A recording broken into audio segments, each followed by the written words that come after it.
urur goboleedkayga ayaa soo saaray digniino ku aadan duufaano mar kale ku dhufta meelo ka mid ah Soomaaliya. Ibrahim Gedo Cawaala ayaa faahfaahinaya. waxaa mar kale soo baxaya digniino laga soo saarayo duufaano kale oo ku soo fool leh xeebaha waqooyi bari Puntland ee dalka Soomaaliya.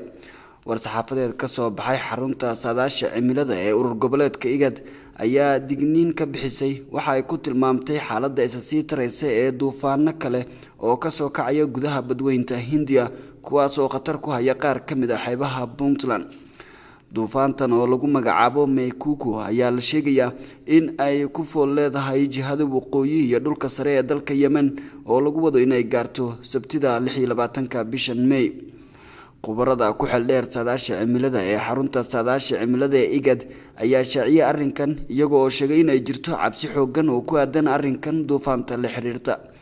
roobabka ka dhasha duufaanta iyo dabaylaha la saadaaliyay ayaa lagu lifaaqay digniino arrinkan ku saabsan. qaybo ka mid ah duufaanadan oo ay la socdaan roobab mahiigaan ah ayaa la saadaalinayaa in ay ku dhufan doonaan xeebaha Soomaaliya sida ay sheegtay IGAD iyadoo wadarta biyaha roobabkaasi lagu qiyaasay 30 mm.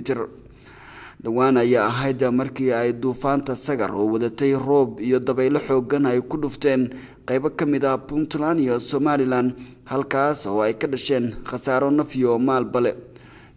sidoo kale ku dhawaad 50 qof ayaa la sheegay in ay ku dhinteen roobkii duufaanta watay ee toddobaadkan horaantiisii ku dhuftay qaybo ka mid ah gobolada Somaliland.